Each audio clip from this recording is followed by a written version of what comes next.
system, the key point which lies behind the setting up of the system in 1834 was that it was to be a deterrent, so that the likelihood of people wanting assistance through the poor relief form was going to be much reduced, because the cost was thought to be becoming excessive. So the idea was that the workhouse should be the place of last resort. And I think probably most of us have in our families folk memories almost of the workhouse. I remember my grandmother in the 1960s saying, Alec, you'll have us in the workhouse. That's highly unlikely, since my grandfather was very cautious with money, but my grandmother had this memory of the workhouse, not from her own experience, but because it had been passed down through the generations.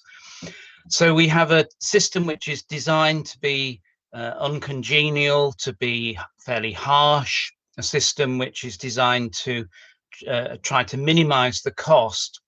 Although, as I mentioned last week, ironically, the construction of these huge union workhouses and the massive bureaucracy that was involved actually meant that the system almost certainly cost more than that which it replaced. But nobody did the arithmetic, and by the time people started to realize this, it was too late. And that question of bureaucracy is what I want to look at this week, the paperwork, the vast amount of documentation that the system generated. Not only the paperwork, which is in a very formal sense, things like minute books, but also the wealth of other material which we can find from looking at poor law records. So we'll begin with, this is the Burnley Poor Law Union Nearest Known Relative or Friend book, which is actually more than that, because it's a excuse me, an index to admissions and discharges as well. And if you look across the top, you can see the date when admitted and the name of the pauper. Then you see the age at the time of their admittance, the calling, which is their occupational status, and very importantly, the township which they belong to. And that was needed, that information, not just out of casual interest, but because there potentially was a significant cost to the township if the expenses from the workhouse were recovered. And then on the right-hand side, we've got the name of the relative or friend, the friend or relative's address, and then the religion, mostly in this case, Church of England, and some Roman Catholic, some Wesleyan Methodist. And then the date of discharge, and it's noted whether the discharge was actually because they left or because they had died in the workhouse. This is written up in semi-alphabetical form. In other words, this is the P section, but as you can see from the second column, they're not in strict alphabetical order because they're added as time goes on. And you can see that the dates on the left-hand column are consecutive. And this is very typical of the sort of document which is was kept by workhouses, meticulous record keeping of admissions and discharges, with a great deal of other ancillary information as well. And we can see some close-ups of that page and similar pages, so you can see the detail which is given. And if you look down the column of age in this particular example, you can see that the majority of people are, by the standard of the time, quite elderly. The occupations are very intriguing, not surprisingly weavers and labourers, but a musician appears, Stephen Pickles, a musician. The next section is the right-hand page, and you can see how large the number of people who died in the workhouse actually was. The elderly often went there in effect to die, and there was basically a perspective in the community at large that if you went into the workhouse, you were unlikely to come out of it alive. Although, as we'll see shortly, that doesn't necessarily follow if we look at the actual evidence.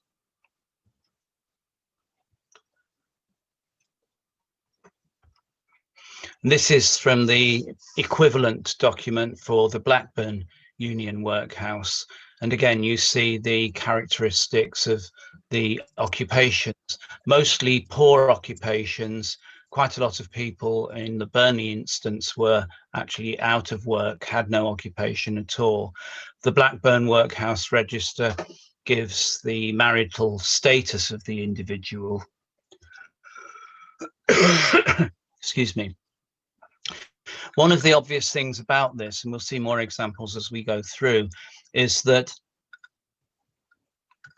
excuse me, the sheer volume of business which was transacted. If you remember, they were getting on for 700 separate poor law unions in the country as a whole. And what that means is that the volume of the paperwork made it worthwhile for commercial printers to produce this standard documentation, basically blank volumes, blank forms, which could then be filled in by the individual workhouse. And these were personalized, as in this case, by stamping or printing the name of the union in the top column. But it's very important from our point of view, because it means that a lot of the record keeping was very standardized, very formulaic, and lends itself to detailed analysis, statistical analysis, analysis of patterns and trends, because the information is so standardized across the board. In the Blackburn instance, as this page indicates, they also note something which is very interesting. Whether or not the person who's been admitted is a member of a club. In other words, it's a sickness benefit club or a friendly society of some form. And the assumption would be that if the person had no club, as you can see with the family in the middle of this page, the likelihood is that there was no other means of support for them. They had no other financial cushion of any sort. Whereas if there was a club, as the one just below indicates, then the workhouse authorities would inquire as to whether that club actually covered them for any form of benefit, which would have meant that if they were receiving benefit from the club, they might not be eligible for going into the workhouse. So it's very important perspective for them to take. The existence of a club means that they might not be eligible for assistance from the poor law, and that means they would then perhaps be discharged from the workhouse. As this Burnley instance exemplifies, it's massive sort of number of columns and numerous entries in each page, but the religious creed is of importance as well. That's significant because many workhouses had a cemetery attached to them, or had an arrangement with the municipal cemetery. So it was important to know which part of the cemetery, if they did die in the workhouse, which part of the cemetery they would go to. As we work through this, one point that I must make from the outset, really, of looking at these volumes, is that there is no consistency between the different unions as to whether these documents actually survive. One of the oddities of the system, perhaps, is that although it was so extremely standardized and very bureaucratic, and it used these volumes which could be found, almost identical volumes, in Cornwall or in Northumberland, anywhere in the country, there was very little standardization in the actual keeping of the records for the long-term use or for posterity. And what you find, not just in Lancashire but elsewhere, is that the records might well have been destroyed. Key dates for that would be 1929 or 1930, when workhouses were relabeled as public assistance institutions and the management system changed, or 1948, when the National Health took over and many of the premises of the workhouses passed into use as hospitals, or indeed more recently when hospitals have closed and simply the documentation that was stored there has been destroyed. So you quite often find that the set of documents is incomplete, and that there are large gaps, or that the beginning dates for documentary evidence for the Union is surprisingly late. So for Blackburn, for example, many of the documentary sequences don't start until the 1880s or 1890s, and there are long gaps prior to that. So while this is what we should be able to find, in reality you often don't. You often find that there are missing categories of documents, or there are these long gaps which are so infuriating if you're doing research. And in the case of Burnley Union, you can also see that the documentation changes over time as new styles of record keeping are introduced. And in this rather later one from the 1880s, 1890s, what we find is that the new style of the register includes not only standard information that we've seen before, evidence of the admission date and their name, their occupation and so forth, but also which category of diet they were to be given when they were admitted to the workhouse. We'll look at some diet sheets in a moment, but you'll notice that there's a division here between three categories of people. People who are receiving a plain diet, in other words, in effect, they're able-bodied. People who are receiving an infirm diet, infirm in the sense that the recipient is sick or an invalid, and the feeble, which are the people who have mental illness, or what we would now call dementia, who are given, in most cases, a much smaller diet.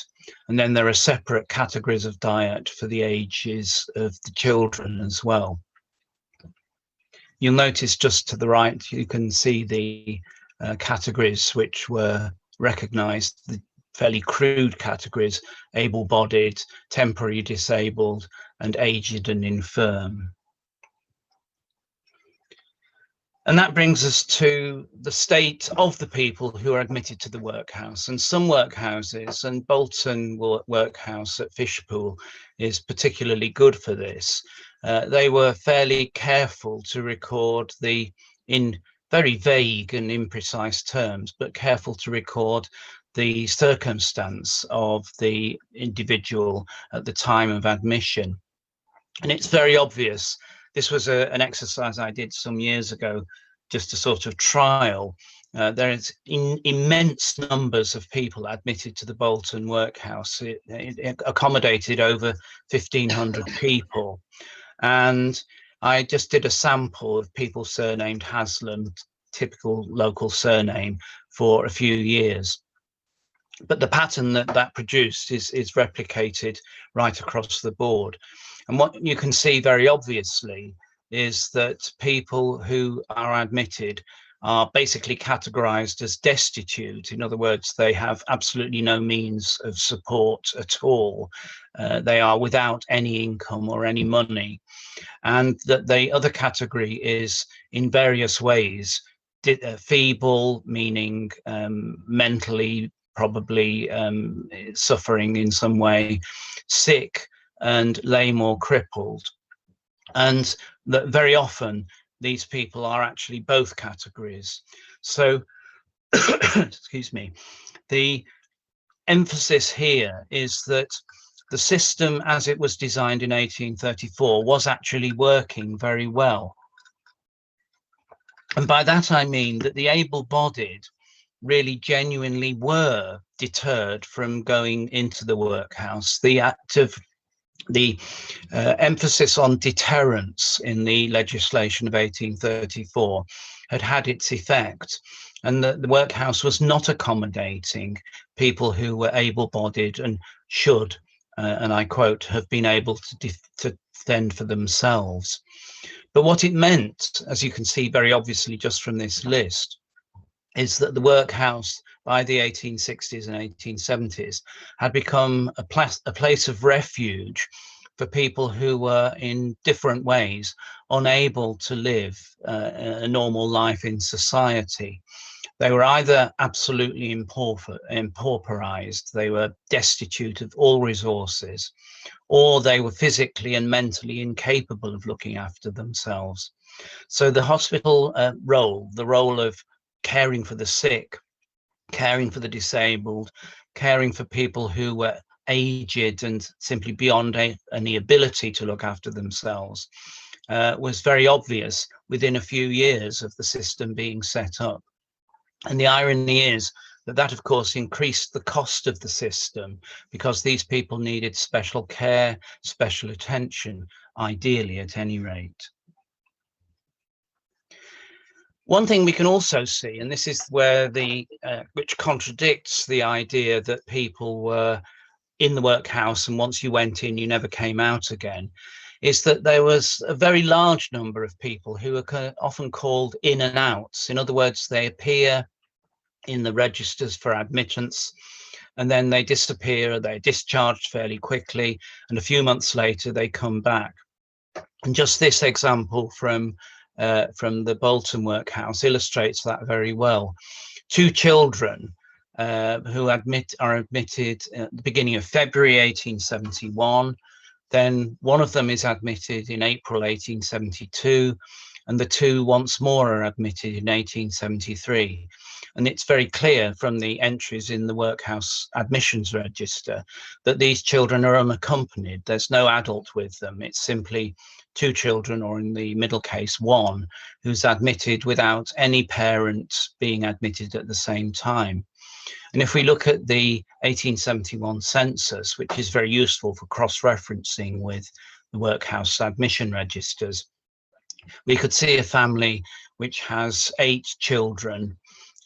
These are the 2 youngest children who are being admitted to the workhouse. And this seems to be almost certainly a classic instance where a family which had an income, as you can see, because several of them are working, had an income, however, that was too small to support all of the family to a satisfactory level. And so therefore it became a common practice for younger children to be sent to the workhouse for a period by the family to plead admittance.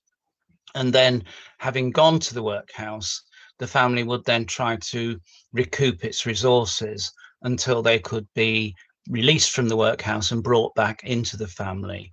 So initially, at least, it looks as though the family is using the workhouse as a sort of fostering arrangement almost for the younger children.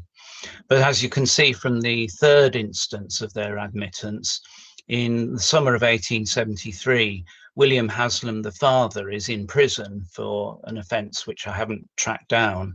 And that means that the mother in particular, of course, is left to try to support her family and is unable to do so. So back to the workhouse the children go.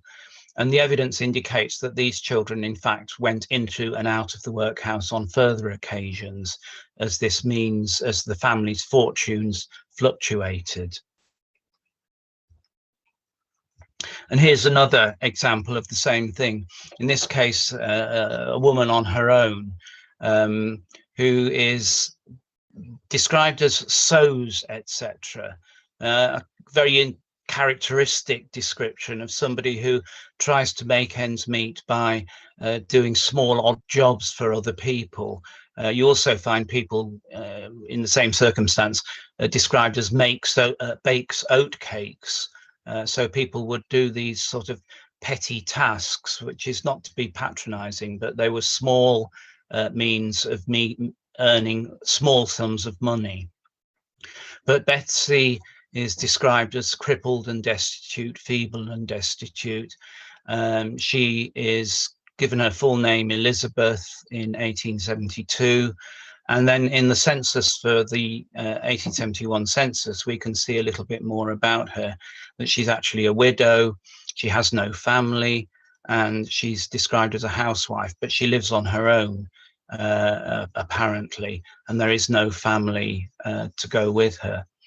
And at that point, you can see that the workhouse had 774 inmates, page after page of the 1871 census occupied by lists of the inmates of the workhouse. Rather alarmingly, sometimes, and surprisingly infrequently perhaps, because I suspect these documents were often destroyed quite deliberately in the mid-20th century, because it was no longer acceptable to see such a document. But the master shall keep a book in which he shall duly enter all cases of refractory or disorderly paupers, whether children or adults, reported to the guardians for their decision thereon, and all cases of paupers who may have been punished without the direction of the guardians, with the particulars of their respective offences and punishments. What that means is that in formal terms, the workhouse authorities, the master or the matron, were supposed to seek the approval or the consent of the guardians, the board of guardians, before administering any punishment.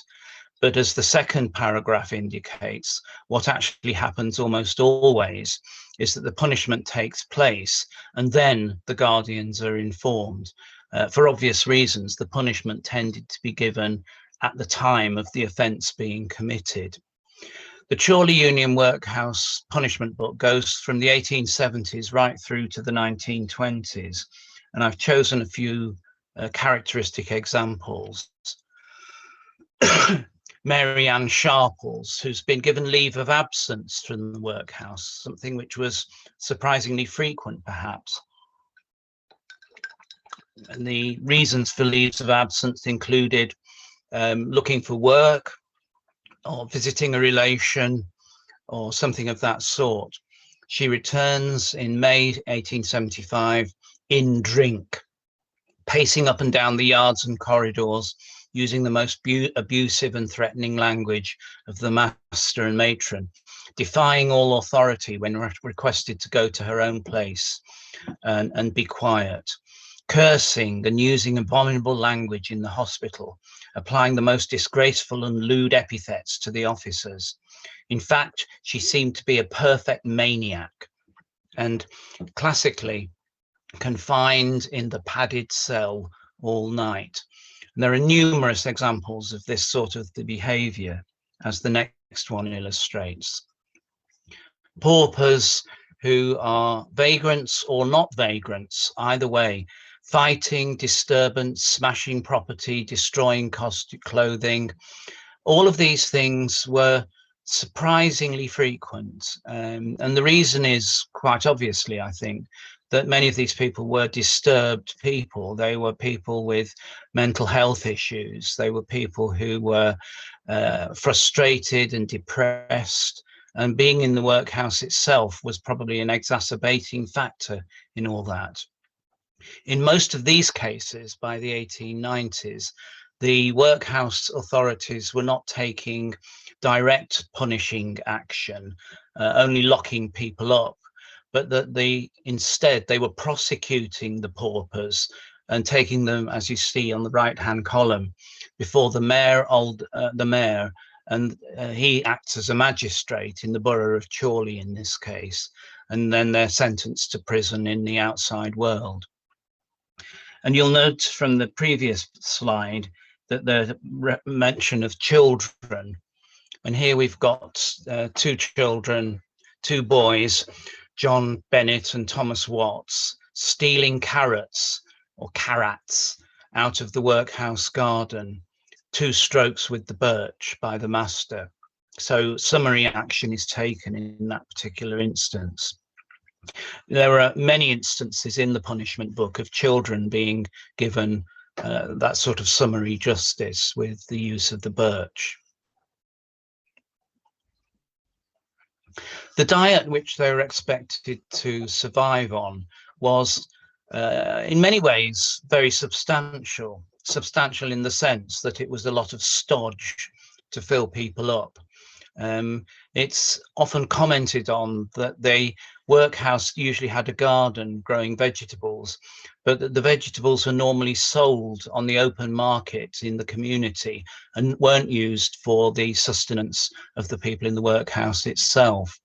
But as you can see, breakfast consists of bread, porridge and milk without any change, no interruption, no variation at all.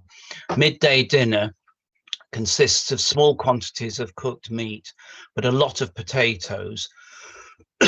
In this particular case, which is from the Burnley workhouse, you can see that there's actually no vegetable matter given at all. No vegetables are provided in the meals apart from potatoes, yet more bread, a bit of pea soup, dried peas, that is, not fresh peas, of course, broth, and you'll see a recipe in a moment for that, potato hash, and rice pudding, or rice porridge rather. So an extremely stodgy, carbohydrate-laden diet, but it is very clear that for many of the inmates of workhouses, the actual quantity of food was really quite sufficient. It was utterly monotonous and totally lacking variety, but at least there was hefty food and a lot of it. And as was often commented on at the time, these dull diets actually provided a much better intake of food and calories than the majority of the paupers were used to in the outside world. And it's reminiscent of a true and a well-attested story where a woman was discharged from the workhouse in Liverpool and then committed an offence and was then readmitted into the workhouse and gave thanks to the master because the food in the workhouse was so much better, she said, than she was getting in the outside world. And then, having had all that diet during the day, for supper, bread and porridge and milk again. Separate diets for different categories of people. Children's diets, no more interesting, but different quantities for the different categories of children. And then the recipes. So to a gallon for the soup, to a gallon of soup, 24 ounces, £1.5 pounds or so of raw meat, split peas or pearl barley, a little bit of fresh vegetables, and some oatmeal. But the soup is pretty unusual as part of the diet. Much more common is the broth, which consists simply of 8 pints of liquor, which is the stock in which the meat is boiled, and then some fresh vegetables. And this is quite loathsome to think about, but 10 pints of tea with 1 ounce of actual tea leaves. It must hardly have been brown, the liquid. It must have been so very pale. 5 ounces of sugar and 1 tablespoon of milk, which seems bizarrely inadequate. But these were diets which were not the choice of the workhouse itself. These were the diets which were laid down by the civil servants in London and were ordered to be approved by all of the individual unions.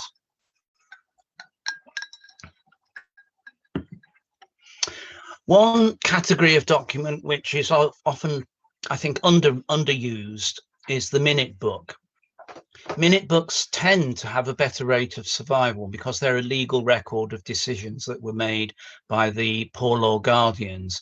So in quite a lot of quite a lot of poor law unions, we find that the minute books survive from the beginning or almost the beginning, and that they then continue in a generally continuous series over the period from the 1840s through to the 1920s.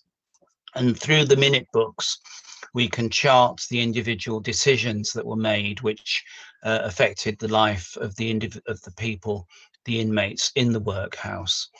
Minute books also record, as we'll see in a moment, surprising detail about individual cases.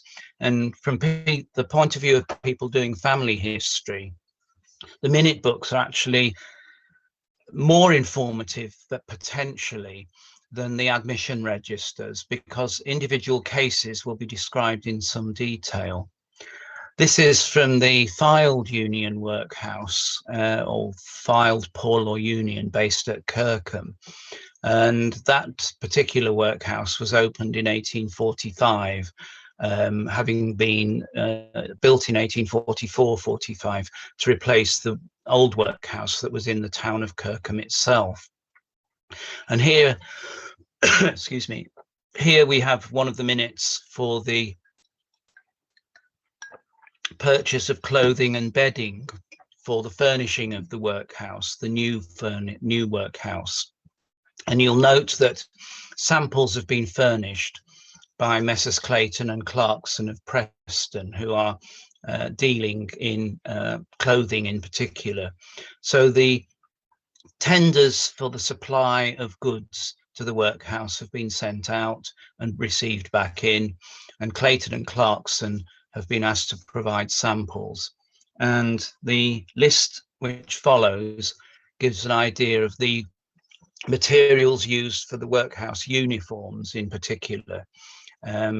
Paupers who went into the Union Workhouse were required to give up their own clothing and to wear a formal uniform which identified them as workhouse inmates. And there are, in some people's autobiographies and biographies, there are descriptions of what that meant in social terms.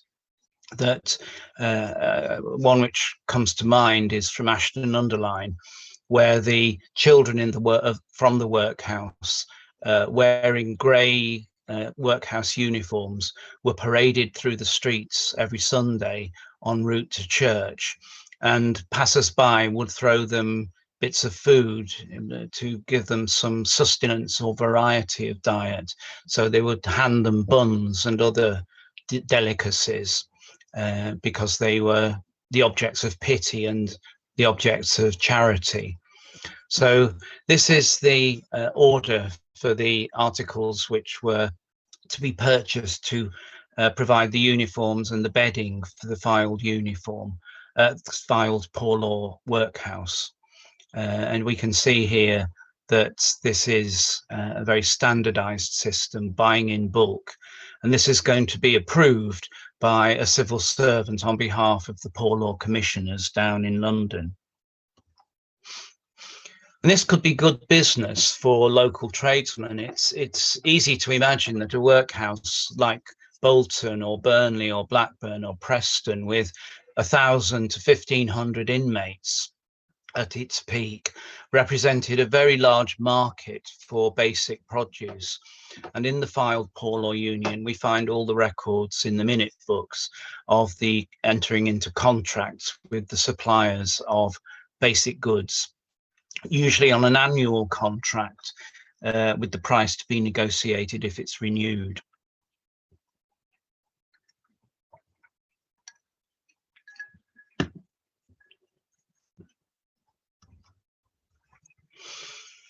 And then we get these fascinating specialized entries, in a sense, which discuss and give us details about individual cases.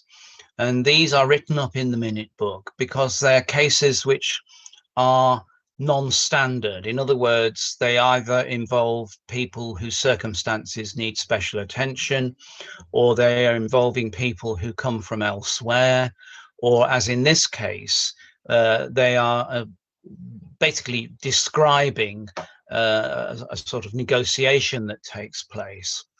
Mary, the wife of John Park, shoemaker of 26 Walker Street, Preston, was the sister of Simon Moxham, who was a pauper inmate in the filed Union Workhouse. And she wrote to the master of the workhouse, who then passed it on to the Board of Guardians, that she was basically not condemning them or criticizing them in any way. He was well attended and he was well behaved, but he was not content to be in the workhouse. And so she asked if she could take him back, her brother, into her own house, and she would look after him and pay for everything he needed, medical attention and so forth. But that would mean an extra burden on her household budget. So she asks if it was possible for him to be, first of all, taken to Preston at the workhouse expense, and secondly, if the Poor Law Union would pay a maintenance grant for the brother while he was living in Preston, and they agree that 2 shillings and 6pence a week should be paid. And what's interesting about this, apart from the case itself, is that they're absolutely illegal in what they're doing here. The legislation of 1834 and the stream of instructions that had been issued consequent to that stated absolutely clearly that it was illegal, it was completely against the law to pay maintenance for people to be in their own homes, or in this case in someone else's home. Maintenance should not be paid because it was what was known as out relief, and out relief had been outlawed by the legislation of 1834. The filed Poor Law Union guardians, the farmers and leading ratepayers of the filed, who were administering the union, was not radical. It was not one of the overtly disobedient Poor Law unions like Todmorden and Burnley, or which were simply defying the government. But nonetheless, they recognised perfectly well that this form of out relief, by allowing the brother to go with his sister to her house and for her to look after him, that was both more human, more humane, but it was also much more practical and sensible. So even in a non-radical part of the county, the filed, the workings of the 1834 legislation were to a significant extent simply ignored, as in this case. It was just simply not practical for everyone who needed help to be in the workhouse. But in this instance, something very humane was happening, that the sister was going to look after her brother, and they were quite happy to go along with that. Here is another very characteristic example of these sort of paragraphs about particular cases. The settlement of Margaret Jones, a pauper inmate with her 2 children of the workhouse. So that's the workhouse at Kirkham, at the expense of Thornton Township, that's Thornton by Thornton Cleveleys, which has been paying for her.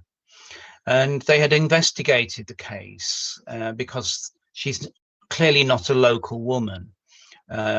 Josiah Jones, her husband, has absconded, and they've tracked his, through the sort of process of examination, they have tracked his last settlement, in other words, the place which he legally belonged to, as being in North Wales. His father, that is the children's grandfather, Samuel Jones, belonged to a place called Resace in the township of Cubilo in the parish of Hulkin, which is in Flintshire. And in fact, this particular case of Margaret Jones and her children is repeated about 8 different times. They appear in the minute book, and you can actually build up a considerably detailed history of them in this period, the end of the 1840s, beginning of the 1850s, from the workhouse records. Tragedies will also be reported, and this one I've transcribed. It's the attempted suicide of an inmate in the workhouse. He's in the workhouse at Kirkham. He belongs to Medlar with Wesham, which is about literally 100 yards away. That's the township from which he came.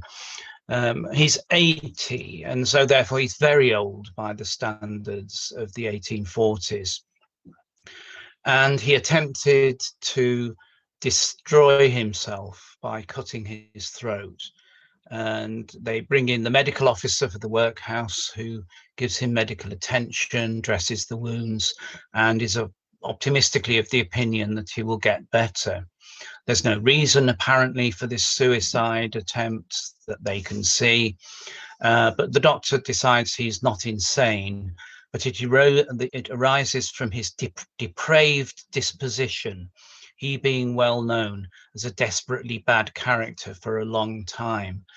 So it's depraved to attempt to commit suicide, and we might look at other possible explanations about this, but obviously that will be highly speculative. But they take the view that somebody like this is not suitable to be kept in the workhouse because of his mental condition, his violence, or his depravity.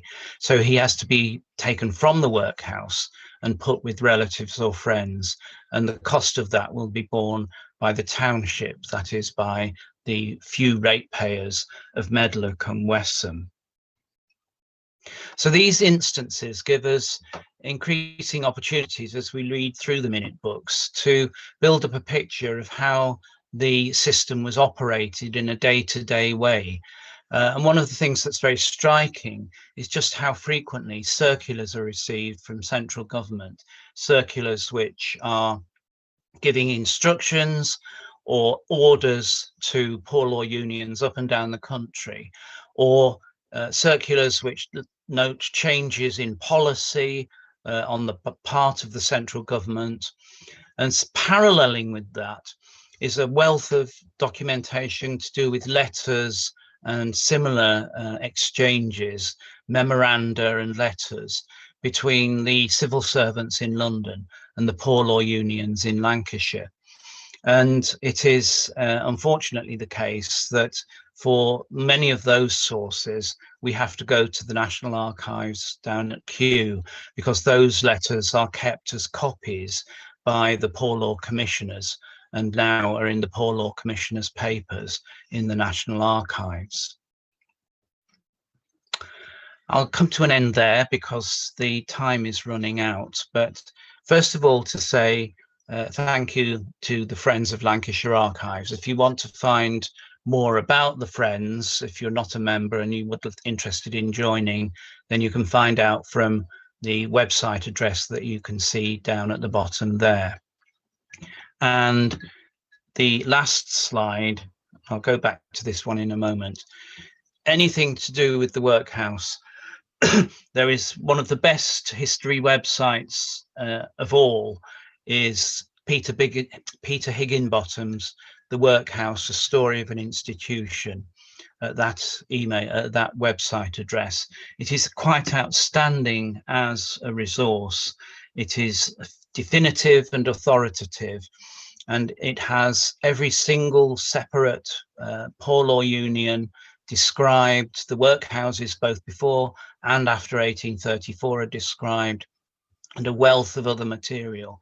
So I can thoroughly recommend that as a source for finding out more about any of the workhouses or the poor law unions, which you might find interesting from family history or local history point of view. Next week it's question time, so Jackie can be collecting questions and can pass those on to me, but also there'll be an opportunity to ask questions not face to face, unfortunately, but screen to screen next week. I hope this rather hurried rush through the paperwork has been of use, and perhaps I hope it's been interesting. But as I say, if you want to follow these things up, go to Peter Higginbotham. And next week I shall mention where you can find these records in Lancashire Archives. Deliberately didn't do that today because it's a separate piece of the story, but where the records are today, we'll be talking about that next week. Thank you.